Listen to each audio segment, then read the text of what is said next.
பாட்டாளி மக்கள் கட்சியில தந்தைக்கும் மகனுக்கும் இடையிலான பிரச்சனை ஓரிரு நாட்கள்ல முடிவுக்கு வந்துரும் அப்படின்னு எதிர்பார்க்கப்பட்ட நிலையில இப்ப திடீர்னு பாத்தீங்கன்னா அன்புமணி மேல டாக்டர் ராமதாஸ் ஒரு புகாரை வந்து டிஜிபி அலுவலகத்துல கொடுத்திருக்காரு. அதாவது கடந்த சில நாட்களா பாத்தீங்கன்னா கடந்த சில மாதங்களா ராமதாஸுக்கும் அன்புமணிக்கும் இடையில வந்து ஒரு தொடர்ச்சியான ஒரு போட்டி நிலவுது. பாமக யாருக்கு சொந்தம், அதோட தலைவர் யார் அப்படிங்கறதுல ஒரு ஒரு பிரச்சனை வந்து தொடர்ச்சியா போயிட்டு இருக்கு. அதுக்கு பல்வேறு காரணங்கள் சொல்லப்பட்டாலும் இரண்டு பேரும் மாறி மாறி குற்றச்சாட்டுகளை வச்சுக்கிறாங்க பொதுவெளியில. ஒரு கட்டத்துல வந்து ராமதாஸ் வந்து இது கட்சி வந்து எனக்கு நான் உருவாக்கின கட்சி, இது எனக்கு தான் சொந்தம் அப்படின்னு ராமதாஸ் சொல்லிக்கூடிய சூழ்நிலையில இதுல வந்து மக்கள் இது நிர்வாகிகளா தேர்ந்தெடுக்கப்பட்ட தலைவர் நான் தான், இந்த கட்சிக்கு நான் தான் தலைவர் அப்படின்னு சொல்லிட்டு அவரும் சொந்தம் கொண்டாரு. இதுக்கிடையில ராமதாஸ் வந்து பல்வேறு சர்ச்சைகளை வந்து அன்புமணி மேல உருவாக்குனாரு. அதே மாதிரி அன்புமணியும் பாத்தீங்கன்னா ராமதாஸ் மேல பல்வேறு குற்றச்சாட்டுகளையும் சர்ச்சைகளையும் இது சொன்னார்.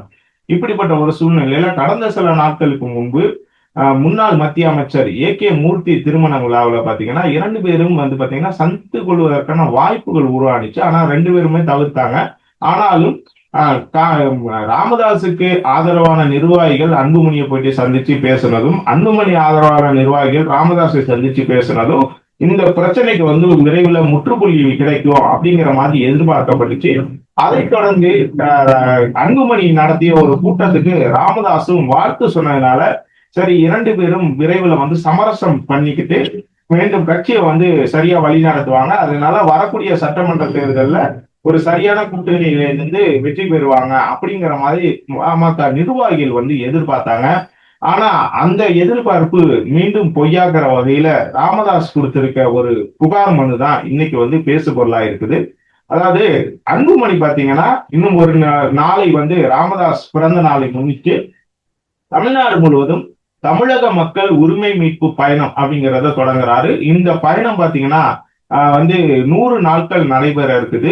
இந்த 100 நாட்கள் நடைபயணத்துல வந்து திமுக அரசு செய்யக்கூடிய விஷயங்கள், மக்களுக்கு எதிரான விஷயங்கள், மத்திய அரசு என்னென்னலாம் நலத்திட்டங்களை கொடுத்திருக்குது, அந்த எந்தெந்த நலத்திட்டங்கள்லாம் திமுக அரசு இங்க செய்யல, அது தொடர்பா அதாவது திமுகவுக்கு எதிராகவும் பாஜக அரசுக்கு மத்திய பாஜக அரசுக்கு ஆதரவாகவும் இந்த வந்து பிரச்சாரத்தை மேற்கொள்றதுக்காண்டி அன்புமணி வந்து 100 நாள் சுற்றுப்பயணத்தை மேற்கொள்ள இருக்கிறதா சொல்லப்படுது.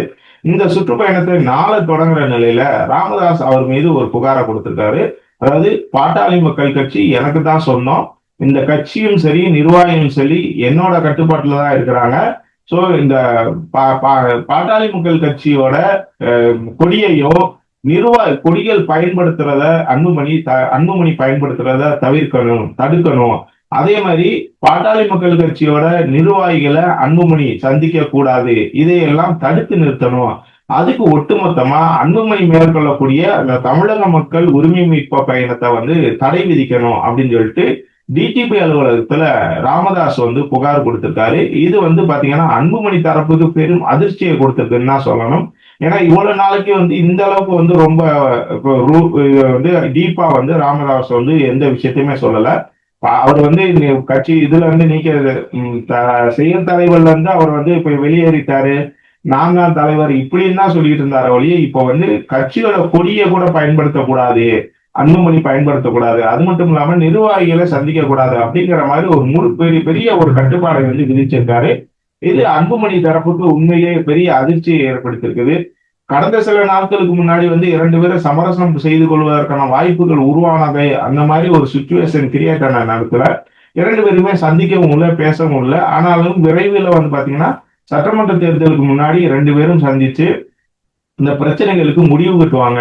பாமக மீண்டும் மறுமலர்ச்சியோட என்ன புத்துயிர் பெறும், நிர்வாகிகள் எல்லாரும் சேர்ந்து வேலை வைப்பாங்க. அப்ப வரக்கூடிய சட்டமன்ற தேர்தலில் கணிசமான தொகுதிகளை வாங்கி கூட்டணி கட்சிகள்கிட்ட கணிசமான தொகுதிகளை வாங்கி கணிசமான இடங்கள்ல வெற்றி பெறுவதற்கான வாய்ப்பு இருக்குது.